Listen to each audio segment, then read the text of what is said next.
Good afternoon, ladies and gentlemen. I'm Jerry Cooey. I'm Deborah Nelson. Thanks for joining us. And Deborah, I think in the, I guess probably what we should do is go back and count up of the 3 years worth of shows we have done, how many of them are associated with Team Santa Rosa. But it's a big number, folks. We'll just call this the continuing saga of Team Santa Rosa.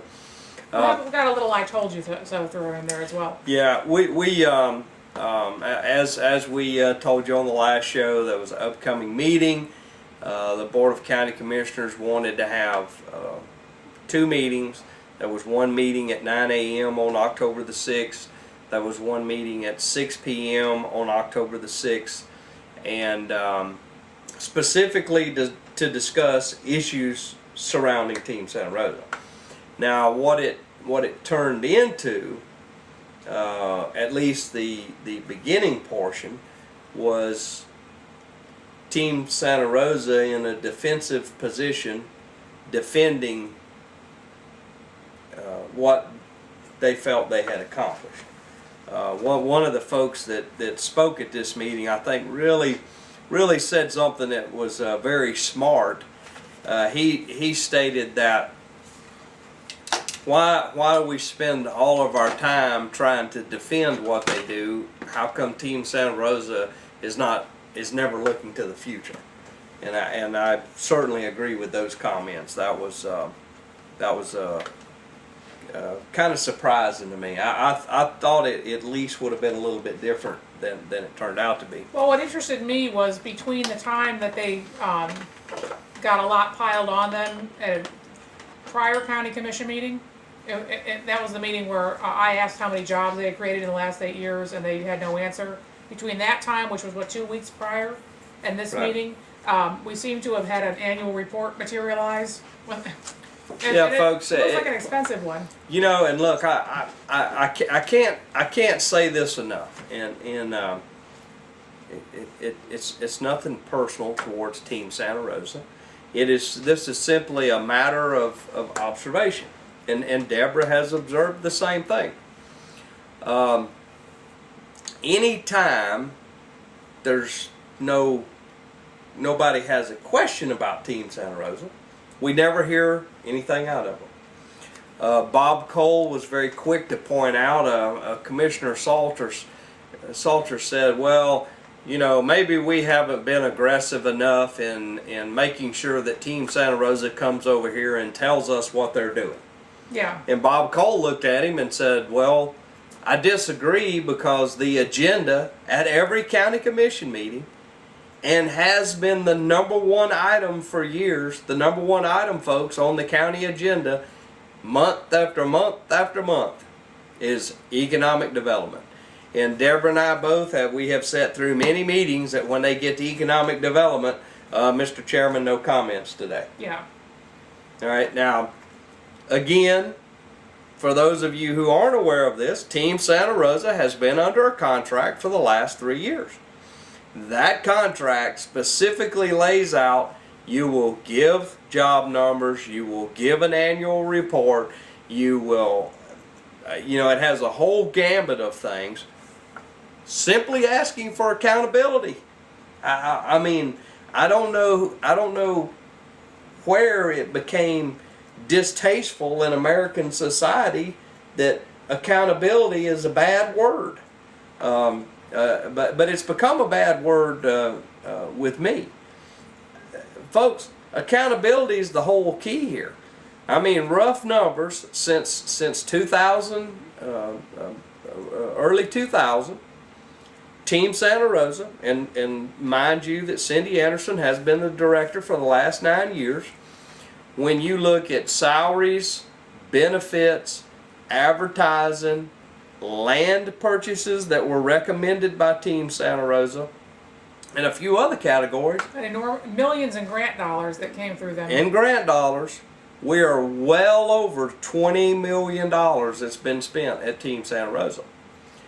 On top of that, and one thing that Mr. Isaacson pointed out at the team meeting, was Team Santa Rosa has also obligated us for future infrastructure. The infrastructure at the aviation park was well over $20 million for that. And the 92 acres that we bought from a very generous, benevolent Bill Pullum for $3.4 million, it has no infrastructure in it at all. That will take at least $12 to $15 million. If I just interject this, because this has been a sticking point for me for quite some time, we have no idea where all that grant money went either, and it was Right. millions.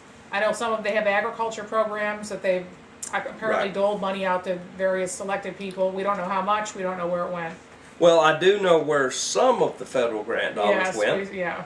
Some of the federal grant dollars went to pay the military affairs position to the tune of around $40,000 a year for a position that was, by her words, not mine, ladies and gentlemen. Cindy Anderson said, we will bury this job opportunity so that we will have a limited number of applicants. That's her words, not mine, folks. I will remind you that this was federal tax dollars under a federal grant, and I just don't think the federal government's going to be real happy about that being hid. Well, and there's been state money. I mean, there's been all kinds of money go through there, and I've never seen an accounting of exactly where all that money went. Right. I'd like to. And and folks, look, I'm gonna say this up front.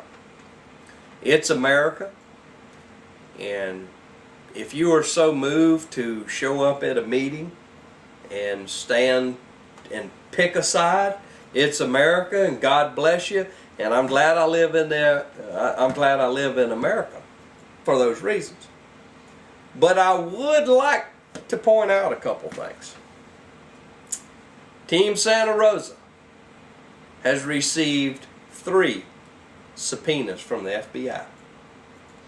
And I was kind of shocked at some of the people who came in support of Team Santa Rosa. And I just happen to have a list right here. At the morning session of the October 6th meeting, Beverly Zimmerman, who is the mayor of Gulf Breeze, yes, stepped forward and had many glowing things to say about Team Santa Rosa. And once again, it's America. She can say whatever she wants to. Dana Morris is a councilman from the city of Gulf Breeze who rose in support of Team Santa Rosa. And I would just like to say this again, folks. Three FBI subpoenas have been issued for Team Santa Rosa. And but it is America. If you want to stand up in support of somebody, you can. Can I mention somebody that I wasn't surprised to see stand up and support Team Santa Rosa? Who's that? Do you know what I'm going to say? Mr. John Hutchinson. I kind of figured John Hutchinson. Our friends at Gulf, the local privatized electricity monopoly, Gulf Power. Right. Yeah. Well, you know, one of the others, and we'll get back to Mr. Hutchinson in a minute. But the city of Milton sent a representative down in support of Team Santa Rosa, an organization that has received 3 FBI subpoenas. Now, I've had some conversations with some of my friends, and I told some of my friends that I was going to stop at the convenience store and go to the picnic section and buy some of those, you know, those folks, you know, those little salt and pepper shakers that they sell when you go on a picnic. Well, I'm going to buy several of those because some of the activity that went on at Team may be a little hard to swallow, so I'm going to furnish some seasoning for some folks. It's going to take more than salt and pepper on some of that stuff. I got news for you. But let's get back to Mr. Hutchinson for a minute. Now, folks, one other thing that was noted in this meeting was a representative from Florida's Great Northwest came all the way from Destin, Florida, to show his support for Team Santa Rosa. Let's remind everybody what Florida's Great Northwest is. Florida's Great Northwest is an organization that was set up by one Ray Sanson. It is supposed to cover a 16-county area. It's an economic development agency. It is an an economic development agency. And to date, they have spent $15 million of federal tax dollars, of which they haven't accounted for them yet to me. I have heard every excuse in the book from Florida's Great Northwest. Actually, the funniest excuse was given in a last email transaction. Their new #1 person actually told me that they had change-outs in personnel and that they were using a different accounting software, so they didn't have specifically what I was looking for. Now, folks, you know, and you've heard me say this before, you might as well have fun while you're digging into all this stuff. I sent an email back to Florida's Great Northwest, and I said, I appreciate you taking the time to respond to my email, but quite frankly, the dog ate my homework defense is not going to work this time around. And I got an email back that assured me that they were on it and they were going to gather the documents. And they want to serve you. They keep wanting me to go to the federal government to get the accounting papers. And my point back to them repeatedly is, you spent the money. Yeah. You filled out the forms. Please tell me why they're not in a filing cabinet at your office.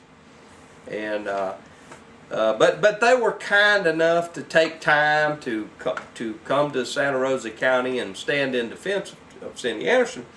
Mr. John Hutchison of Gulf Power also stood up and mentioned Florida's Great Northwest and the support of Gulf Power. And one of the things that I said at the Team Santa Rosa meeting was that I could understand why Gulf Power would rise in support of Florida's Great Northwest. Because, folks, believe it or not, Gulf Power has a board member that sits on Florida's Great Northwest, an employee of Gulf Power, and Florida's Great Northwest wrote a check to Gulf Power for $389,000 to help train their employees. It's good to have trained employees. And, you know, I guess the electricity bills that we pay to them were not sufficiently high to cover the cost of their training and their employees. They needed the little extra tax dollars on that. I don't know what the total answer is there, but folks, just so you'll know, I just don't take things for face value. You know, Florida's Great Northwest comes rolling in the room, and there may be a lot of people that's enamored with them. But I looked our 5 county commissioners in the face and I said, I'll remind you that I told you about 3 months ago that Florida's Great Northwest had spent $15 million and refuses to have any accountability or transparency over it. And also, folks, this is the same organization that Senator Gates and Representative Coley wanted all of the BP oil spill money to go through Florida's Great Northwest. Had it not been for my email to the 3 people sitting on that committee, I told them, you can do whatever you want to with the BP oil spill money, but it is a sunshine matter. It will be accounted for very publicly, and if there's any problem, I'll take whatever steps necessary to make sure that the taxpayers' accountability is handled. Shortly thereafter, the decision was made that the BP dollars was going to be handled by Dr. Rick Harper at the University of West Florida. Who was also Harper wasn't, but the UWF sent somebody to stick up her team. Right. So, you know, I don't take things for face value. When names and organizations show up, folks, let me tell you what. You can jump on your computer and you can go to www.sunbiz.org and put the name of a person or the name of an organization in there, and you can find out who's on their board. You can go to Corporation Wiki, www.corporationwiki, W-I-K-I. You can Google it. It's easy to find. Put a person's name in there, and it'll show you immediately who all their business partners are in the entire United States of America. I would encourage you to do that when you see things that make you go, But for those folks to stand up, you know, what I have to say about Florida's Great Northwest is account for what you spent for before you come over here. Now, folks, understand Cindy Anderson is now a board member of Florida's Great Northwest. I would also like to point out that Cindy Anderson did not ask the board of Team Santa Rosa nor any of the 5 county commissioners of Santa Rosa County for permission, or would it be okay, or this is what I'm thinking about doing. She just went over there and became a board member. But like I said, it's America, and folks can stand up for whoever they want to. I hope it works out for them, though. I will tell you this. Do you think I have a long memory? Yes. Yeah. I would say so. I have a pretty long memory, folks, and should the need arise for me to remind some people of things that occurred, I think I'm up for the job. Well, here's what gets me specifically about Gulf Power. Is here's a group that several years ago raised rates about 22%, supposedly over a 2-year period. Yeah. Actually less than 6 months apart. Yeah, we're told because that fuels costs had gone up that Right. much, and then they just recently raised the rates again. Right. And here you have this Team Santa Rosa down there mouthing all these platitudes about quality of life. We're going to make sure that we have to build the quality of life that all these wonderful corporations want to come in and start hiring people here and set up shop. And so I went up there. You were sitting there, and I said, well, one of the main components of quality of life is cost of living. Since you're such good buddies with Gulf Power, Right. what are you doing to get our electricity rates lowered? And there was just dead silent. There was no answer. Right. They've got all this public-private stuff set up where they're cozy with these people, but when it comes to actually doing something that might be useful To the benefit of the citizens. Forget Right. about it. Forget Right. about it. Yeah. Well, It's not gonna happen. and look, folks, on the Gulf Power issue alone, honestly, I missed the 9 o'clock meeting. Had I been there while Mr. Hutchinson was there, I would have asked the commissioners to veer off a little bit so Mr. Hutchinson could explain a 21% increase in our power bill, and then in just a little over a year later, where they're asking for another 10% increase. At the same time, there's a great deal of evidence where not only Gulf Power but other power companies are taking some of their profits and investing in foreign lands to put in infrastructure.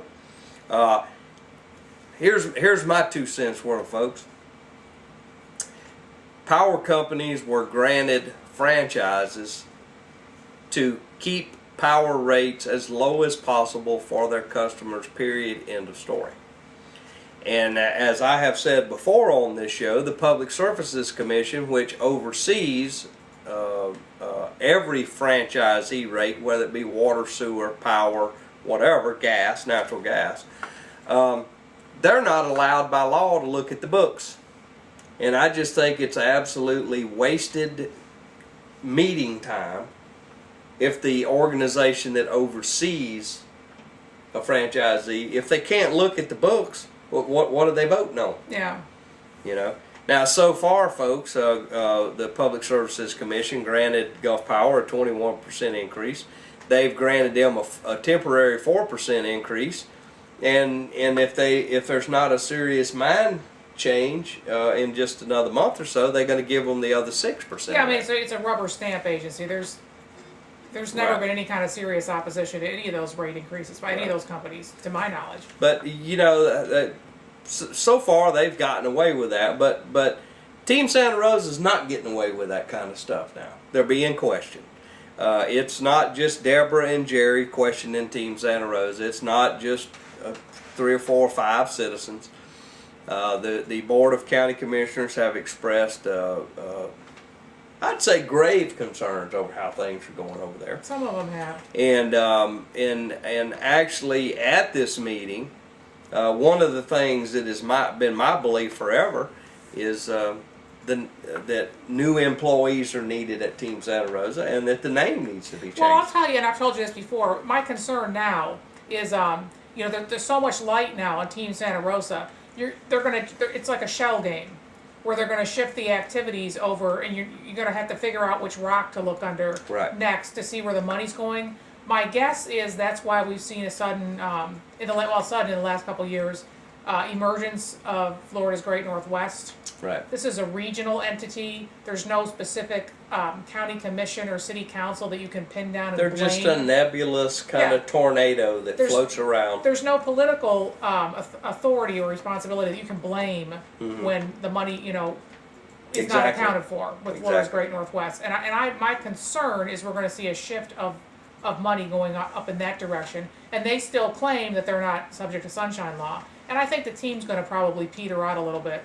At least for a while, it's going to die down until they figure out which rocks to start hiding things under. People aren't looking under yet. Right. Well, and look, one other thing that I wanted to point out, and Dave Hoxing is the incoming chairman. He's actually now the chairman of Team Santa Rosa. During his talk, he said that he did a poll, and that he had contacted 139 people. And actually, he only admitted that it was 139 people after extreme prodding by one of the county commissioners. And so, 139 people out of 149,000 citizens in Santa Rosa County. It was laughable. And when I got up there, I told the commissioners that I had been taking a unscientific poll for the last 6 years concerning Team Santa Rosa. At the county fair, at the Redneck Parade, various places around the county. And what I told the county commissioners is, if you want to see the results of my poll, I challenge them to go to McDonald's the next morning at 7 a.m., walk in the door at McDonald's. There's two groups of gentlemen that are in there virtually every day. And I said, walk up to either one of those groups and tell them that you're in strong support of Team Santa Rosa, and see how long it takes them to throw you out on the sidewalk. All right? This is a situation that needs to be handled. The board of directors for Team Santa Rosa needs to handle it. The employees need to be replaced. It needs to be renamed immediately. And what the Board of County Commissioners have said is, okay, you have a board at Team Santa Rosa. You need to take action. They're going to be given a period of time to handle that. At the County Commission meeting on October 24th, ladies and gentlemen, write that down, at 9 a.m., County Commission meeting, October the 24th. Whatever the board of Team Santa Rosa has decided to do with that organization is to be brought forward to the Board of County Commissioners. And we'll see how it works out for them. Yeah, well, I mean, it's whatever they do. Like I said, it's hiding it under new rocks. Whatever they do, I mean, I think at some point they need to come to terms with the fact that you've poured millions into this organization, and you've got an annual report here that lists maybe 600 jobs. Right. And that's iffy. Maybe 600 jobs in the last 3 years that have been brought to the area, that have been created. I mean, what's the point? That's a larger philosophical question.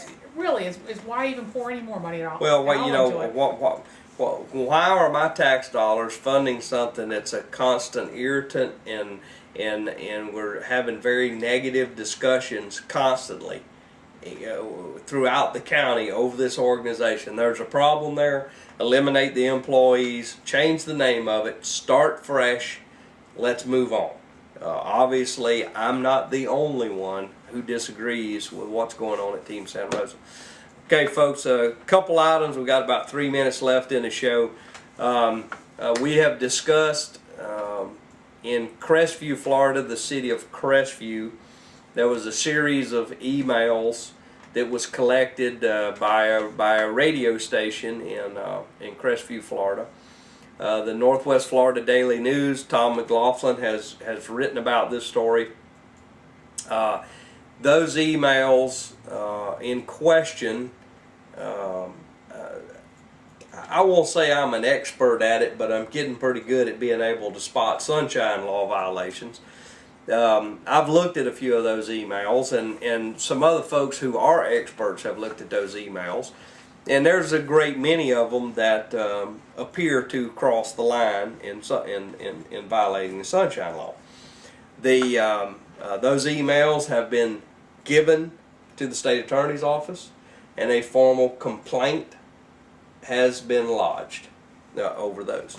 The other Sunshine issue that just came available, or that just happened in the last couple weeks, is in Escambia County, the Tourist Development Council, including County Commissioner of Escambia County, Grover Robinson. Grover Robinson is the state mandated representative on the Tourist Development Council right now. There's a huge series of emails back and forth, and let me tell you, period, end of story, those emails are a violation of the Sunshine. They were discussing matters to come before the TDC, how they were going to handle things, the whole 9 yards. That is now in the hands of the state attorney. And I'm going to editorialize here for a minute. Mr. Edens, it's time for you to do your job. You thumbed your nose at the activities in Santa Rosa County. Nobody they didn't mean to do anything, so therefore there's not any criminal violations involved. Mr. Edens, it is time for you to do your job. Your organization is very quick to snatch the mother away from a family who had a small issue with pain pills and put her away for 3 years as a drug dealer. But yet we have politician after politician that has been brought before your office that somehow always seems to get a pass. Okay? It's time for you to do your job. It's time for Mr. Marcille to do his job. You are elected. You have placed your hand upon a Bible. You have sworn to defend the state constitution. And over and over and over, elected officials get patted on the head and you tell them to have a nice day, and there's never a criminal charge that comes out of there. Okay? Well, we were told with Team Santa Rosa they didn't mean to do it. Right, they didn't mean to do it. Therefore, there will be no charges. Right. We, the people, are tired of politicians getting a pass. All right? Politicians are no different than the citizen walking down the street. If they violate the law, do your job. Investigate it,